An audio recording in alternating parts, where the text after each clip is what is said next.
Nais mo bang tumanda ng hindi umaasa sa pensyon ng gobyerno o sa padala ng iyong mga anak? Sa video na ito, hihimayin natin ang the long game o ang konkretong exit strategy para sa iyong retirement dito sa Pilipinas.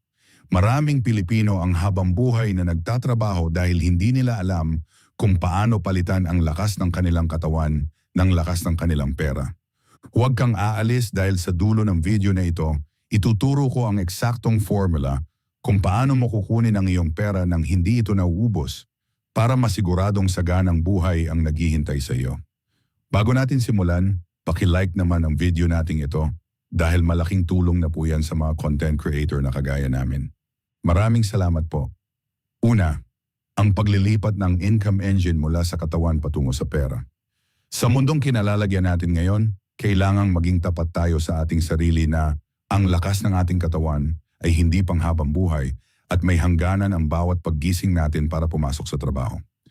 Marami sa ating mga Pilipino ang sanay sa mindset na hanggat kaya pang humawak ng martilyo, mag-type sa computer o mag-drive ng sasakyan, ay sige lang tayo sa pagkayod dahil ito ang tanging paraan na alam natin para kumita ng pera. Pero ang masakit na katotohanan ay para tayong isang rechargeable battery na habang tumatagal ay humihina ang capacity na mag-hold ng energy hanggang sa dumating ang araw na kahit anong pilit natin ay hindi na natin kayang makipagsabayan sa mga mas bata at mas malakas. Ang goal natin sa pagbuo ng isang exit strategy ay ang dahan-dahang paglipat ng bigat ng responsibilidad mula sa iyong mga balikat patungo sa iyong mga investment habang ikaw ay nasa peak years mo pa. Hindi pwedeng habang buhay kang nakadepende sa iyong active income o yung perang pumapasok lang kapag nagtatrabaho ka dahil ang tawag dyan ay pagiging alipin ng pera sa halip na ikaw ang maging master nito. Kung hindi mo sisimulan ang pagbuo ng iyong money machine ngayon, ang retirement mo ay hindi magiging panahon ng pahinga, kundi magiging panahon ng patuloy na paghihirap at pag-aalala kung saan kukuha ng susunod na kakainin.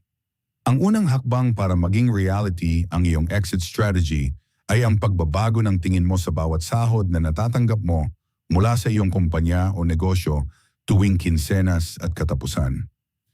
Isipin mo na ang bawat piso na hinahawakan mo ay isang maliit na empleyado na ang trabaho ay maghanap pa ng ibang piso para ibalik sa iyo nang hindi mo na kailangang maglabas ng pawis o pagod.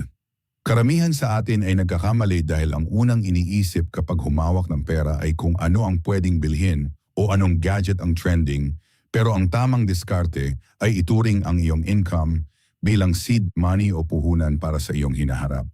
Ang pag-iipon lang ay hindi sapat dahil sa bagsik ng inflation o ang mabilis na pagtaas ng presyo ng mga bilihin sa Pilipinas, kaya kailangan mong matutunan kung paano i-deploy ang iyong mga sundalo sa mga tamang investment vehicle. Kailangan mong tanggapin ang brutal na realidad na ang perang nakatago lang sa ilalim ng kama o sa isang regular na bank account ay unti-unting namamatay at nababawasan ang halaga habang tumatagal ang panahon. Ang exit strategy ay nagsisimula sa desisyon na bawasan ang kasalukuyang luho para pondohan ang kalayaan ng iyong future self na wala ng lakas magtrabaho para sa pera. Isang practical at legit na paraan para simulan ito ay ang pag-utilize sa mga programs na available na sa atin dito sa Pilipinas tulad ng Pag-abig MP2 Savings na napakaganda dahil ito ay government guaranteed at tax-free ang dividends. Sa halip na ipunin mo ang iyong extra na pera sa mga bagay na nagde-depreciate o nawawala ang value, ilagay mo ito sa mga instrumentong magbibigay sa iyo ng compound interest kung saan ang kinita ng pera mo ay kikita pa uli ng panibagong pera. Sa ganitong paraan, usunuwag kahayan ang tasilinanan, hindi mo na kailangang maging henyo sa math para maintindihan na ang oras ang iyong pinakamalaking asset dahil mas maaga mong pinatrabaho ang pera mo, mas malaki ang magiging hukbo mo pagdating ng panahon. Ang strategy dito ay ang consistency o ang walang sawang paghuhulog buwan-buwan kahit gaano pa ito kaliit dahil ang mahalaga ay ang momentum na nabubuo mo sa pagbuo ng iyong retirement fund. Huwag kang maniniwala sa mga mabilisang yaman o mga scam na nangangako ng dobleng pera sa loob ng maikling panahon dahil ang tunay na wealth building ay isang long game na nangangailangan ng pasensya at tamang mindset. Ang iyong exit strategy ay mabubuo lamang kung meron kang disiplina Naunahin ang pagpapakain sa iyong investment bago ang pagpapakain sa iyong mga panandaliang kagustuhan na mawawala rin naman agad. Kailangan mo ring maintindihan na ang pagkakaroon ng emergency fund ay isang non-negotiable na bahagi ng iyong exit strategy para hindi mo magalaw ang iyong mga investment kapag may hindi inaasahang kaganapan. Maraming Pilipino ang nabibigo sa kanilang long-term financial goals dahil sa unang pagkakataon na may magkasakit sa pamilya o may masirang gamit sa bahay ay agad nilang binubunot ang pera mula sa kanilang mga investment. Ang result ay parang pinutol mo ang puno na nagsisimula palang mamunga, kaya back to zero ka na naman at kailangan mong maghintay ng maraming taon para makabawi. Ang ideal na exit strategy ay nangangailangan ng safety net na katumbas ng 6 to 12 months ng iyong monthly expenses para maging kampante ka na kahit anong mangyari sa ekonomiya o sa iyong trabaho ay protektado ang iyong future. Ito ang tinatawag nating financial foundation, kung saan nakatayo ang iyong money machine at kung gaano katibay ang pundasyong ito ay siya ring tatagal ang iyong kapayapaan sa panahon ng retirement. Huwag mong madaliin ang proseso pero siguraduhin mo na bawat hakbang mo ay patungo sa direksyon kung saan ang iyong passive income ang sasagot sa lahat ng iyong gastusin sa buhay. Sa huli, ang paglilipat ng iyong income engine ay tungkol sa pagbili ng iyong sariling oras at kalayaan mula sa sistema ng pagtatrabaho hanggang sa mamatay. Isang masakit na katotohanan na marami sa ating mga senior citizens ang napipilitan pa ring mag-sideline o umasa sa padala ng kanilang mga anak dahil hindi nila nagawang pagtrabahuhin ang kanilang pera noong sila ay bata pa. Huwag mong hayaan na maging ganito ang iyong kwento at huwag mong gawing insurance policy ang iyong mga anak dahil sila rin ay magkakaroon ng sariling pamilya at mga responsibilidad. Ang pinakamagandang regalo na maibibigay mo sa iyong sarili at sa iyong pamilya ay ang pagiging financially independent pagdating ng araw na ayaw mo na o hindi mo na kayang pumasok sa opisina. Ang pagbuo ng exit strategy ay hindi isang optional na bagay kundi isang obligasyon sa iyong sarili kung ayaw mong maging pasanin sa lipunan o sa iyong mga mahal sa buhay. Simulan mo na ang pag-aaral kung paano mag-invest sa mga asset na nagbibigay ng cash flow at huwag kang titigil hanggang sa ang kinikita ng iyong mga investment ay mas malaki na kaysa sa iyong kasalukuyang sahod. Pangalawa, pagpili ng tamang sasakyan para sa iyong financial freedom. Ang pagbuo ng iyong retirement fund ay parang pagbiyahe mula Manila hanggang Davao. Hindi mo ito pwedeng lakarin lang dahil aabutin ka ng habang buhay bago ka makarating sa iyong destinasyon. Kailangan mo ng tamang sasakyan o ang tinatawag nating asset allocation para masigurado na ang bawat pisong pinaghirapan mo ay mailalagay sa mga investment na talagang magpapalago rito. Maraming Pilipino ang natatakot mag-invest dahil sa kakulangan ng tamang impormasyon o dahil sa takot na mawala ang kanilang pinag-ipunan, pero ang mas malaking risk ay ang hindi pag-invest dahil siguradong mauubos ang halaga ng pera mo sa bangko. Ang tamang diskarte sa modernong panahon ay ang paghahanap ng balanse sa pagitan ng seguridad at paglago, kung saan hindi ka lang basta nagtatabi ng pera kundi pinipili mo ang mga instrumentong subok na at may magandang track record. Ang exit strategy mo ay nakadepende sa kung gaano kabilis tumakbo ang iyong mga investment kumpara sa bilis ng pagtanda mo at sa pagtaas ng presyo ng mga bilihin sa merkado. Kung pipili ka ng mabagal na sasakyan, baka abutan ka na ng retirement na wala pang sapat na laman ang iyong bulsa. Kaya kailangan nating maging mapili at matalino sa bawat asset na bibilhin natin para sa ating future. Isa sa mga pinaka-legit at practical na sasakyan para sa ating mga Pinoy ay ang Pag-ibig MP2 Savings dahil ito ay sadyang ginawa para sa mga taong gustong mag-ipon ng walang masyadong risk. Sa programang ito, ang iyong capital o ang puhunan mong pera ay protektado ng gobyerno kaya kahit anong mangyari sa ekonomiya ay hindi basta-basta mawawala ang iyong pinaghirapan. Ang kagandahan dito ay ang dividends na ibinibigay nila ay mas mataas kaysa sa mga regular na savings account at ito ay tax-free. Ibig sabihin ay buong-buo mong makukuha ang kinita ng pera mo pagkalipas ng 5 years. Pwede mong piliin na makuha ang dividends taon-taon para magsilbing extra income o kaya naman ay i-compound ito para mas mabilis lumaki ang iyong fund sa pagtatapos ng 5 taon. Ang strategy na ito ay perpekto para sa mga nagsisimula pa lang o sa mga taong ayaw ng masyadong komplikadong monitoring pero gustong makasiguro na ang kanilang exit strategy ay may matibay na pundasyon. Huwag mong maliitin ang kapangyarihan ng Pag-ibig MP2 dahil sa katagalan, ang disiplina sa paghuhulog dito ang magiging isa sa mga pangunahing haligi ng iyong financial freedom pagdating ng iyong retirement. Bukod sa savings, kailangan mo ring tignan ang stock market sa pamamagitan ng dividend investing o ang pagbili ng mga shares ng malalaking kumpanya dito sa Pilipinas na nagbibigay ng cash payout sa kanilang mga shareholders. Isipin mo na ikaw ay nagiging part owner ng mga higanting kumpanya tulad ng SM, Ayala o mga REITs o real estate investment trusts na nagbibigay ng regular na dividendo mula sa mga paupahan nilang mall at opisina. Ito ang tinatawag nating tunay na passive income dahil habang kumakain ang mga tao sa mall o habang may nagtatrabaho sa mga gusali nila, ikaw ay nakakatanggap ng bahagi ng kinikita nila nang wala kang ginagawa. Ang sikreto sa dividend investing ay hindi ang pag-abang kung kailan tataas o bababa ang presyo ng stock, kundi ang pag-iipon ng mas maraming shares hanggat maaari para lumaki ang iyong matatanggap na payout tuwing quarter o taon.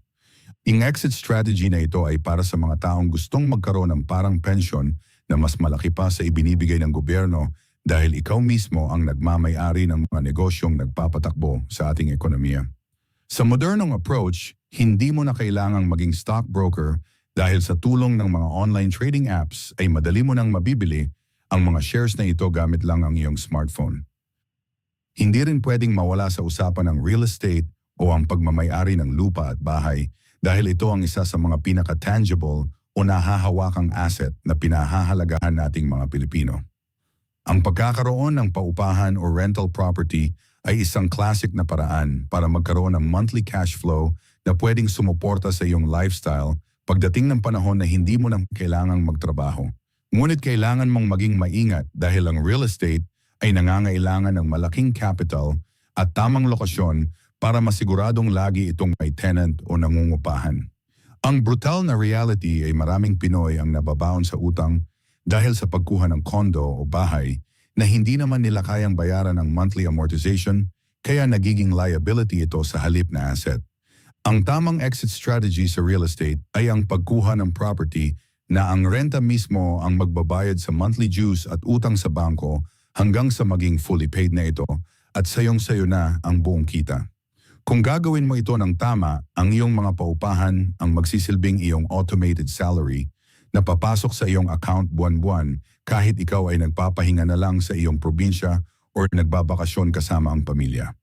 Sa huli, ang pinaka-importanting aspeto ng pagpili ng sasakyan ay ang diversification o ang hindi paglalagay ng lahat ng iyong itlog sa isang basket lang para protektado ka sa anumang sakuna. Ang isang matalinong investor ay may halo-halong assets tulad ng Pag-ibig MP2 para sa seguridad, dividend stocks para sa growth, at real estate para sa stability at cash flow. Huwag kang makikinig sa mga nagsasabi na may isang investment lang na sasagot sa lahat ng problema mo dahil ang bawat instrumento ay may kanya-kanyang role sa iyong financial life. Ang goal mo ay bumuo ng isang portfolio na kahit bumagsak ang stock market ay may kita ka pa rin sa real estate o kung matumal ang renta ay may dividends ka pa rin mula sa iyong mga stocks. Ang exit strategy ay parang pagbuo ng isang orchestra kung saan ang bawat instrumentong pinili mo ay nagtutulungan para makabuo ng isang magandang tunog o sa kasong ito ay isang saganang buhay. Tandaan mo na ang sasakyang pipiliin mo ngayon ang magdidikta kung gaano ka komportable ang magiging biyahe mo patungo sa retirement, kaya piliin mo yung mga sasakyang subok na, legit, at kayang tumagal sa mahabang panahon. Panghuli, the exit protocol at pagani sa bunga ng iyong pagtitiyaga. Pagkatapos ng maraming taon ng pagdidisiplina at pagpapatubo ng iyong mga investment, darating tayo sa pinaka-critical na bahagi ng iyong exit strategy at ito ay ang pag-alam kung paano mo ligtas na kukunin ang iyong pondo nang hindi ito naubos. Maraming Pilipino ang nagkakamali dahil pagdating ng retirement at pagkakuha ng malaking lump sum o retirement pay, bigla silang nagiging one-day millionaire at ginagastos ang pera sa mga magarbong celebration o ipinamimigay sa mga kamag-anak. Ang brutal na reality ay kung wala kang exit protocol, Ang perang pinaghirapan mo ng 30 years ay kayang maubos sa loob lang ng 3 to 5 years kung hindi mo alam ang tamang withdrawal rate. Ang goal natin sa huling yugto na ito ay ang mabuhay sa harvest o yung bunga lang ng iyong mga investment habang nananatiling buo ang iyong principal o yung pinakang puno na nagbibigay sa iyo ng prutas. Kailangan mong matutunan ang disiplina ng paggastos ayon sa kinikita ng iyong portfolio para masigurado na kahit umabot ka pa ng edad na 100 ay may sapat ka pa ring pera para sa iyong pangangailangan. Ang isa sa pinaka-epektibong guide sa modernong financial planning ay ang tinatawag nating 4% rule kung saan tinitignan natin kung magkano lang ang pwede mong i-withdraw taon-taon para hindi ma-drain ang iyong retirement fund. Halimbawa, kung ang kabuuang ipon mo sa lahat ng iyong investments tulad ng Pag-ibig MP2 at dividend stocks ay umabot na sa 10 million pesos, ang 4% niyan ay 400,000 pesos bawat taon or mahigit 33,000 pesos bawat buwan. Ang logic dito ay habang kumukuha ka ng 4% para sa iyong gastusin, ang natitirang pera mo ay patuloy pa rin kumikita ng average na 7 to 8% sa merkado. Kaya lalong lumalaki ang iyong pondo sa halip na mabawasan. Ito ang sikreto ng mga matatagumpay na nag-retire ng maaga dahil hindi sila nakadepende sa swerte, kundi sa isang mathematical formula na subok na sa mahabang panahon. Kung mas malaki ang monthly expenses mo sa Pilipinas, kailangan mo ring lakasan ang iyong pag-iipon sa peak years mo para kapag dumating ang exit day, ang 4% mo ay sapat na para sa komportabling buhay. Kailangan mo ring harapin ang katotohanan na sa pagtanda ay mas nagiging malaki ang risk sa aspeto ng kalusugan kaya ang iyong exit strategy ay dapat may kasamang matibay na healthcare plan. Sa ating bansa, isang malalang sakit lang ang katapat ng lahat ng naipon mo kung wala kang HMO o health insurance na sasagot sa mga hospital bills and maintenance na gamot. Maraming kwento ng mga pamilyang nagbenta ng lupa at bahay dahil sa medical emergency, kaya bago mo tuluyang iwan ang iyong trabaho, siguraduhin mo na ang iyong health fund ay nakaseparate sa iyong lifestyle fund. Ang pagiging practical ay nangangahulugan din ng pag-aalaga sa sariling katawan habang bata pa dahil ang pinakamahal na investment sa retirement ay ang pagiging malakas at malayo sa sakit. Huwag mong isipin na ang healthcare ay dagdag gastos lang.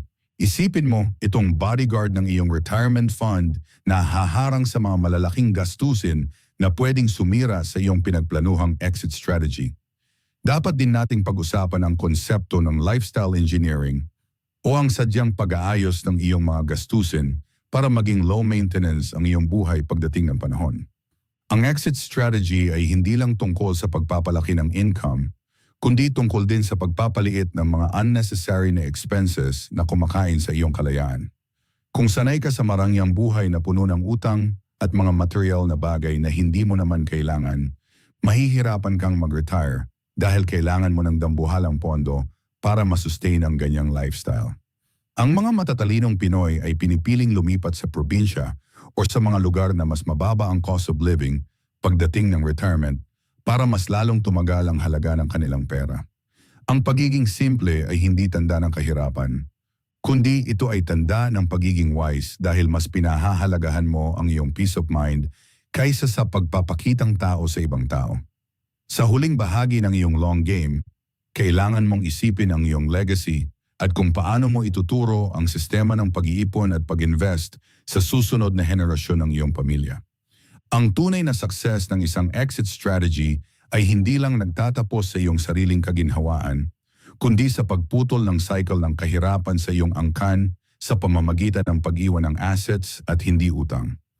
Imbis na i-spoil ang mga anak o apo sa mga regalo, turuan mo sila kung paano magpatakbo ng pera para kapag wala ka na, ay alam nila kung paano protektahan ang ipinamana mong yaman.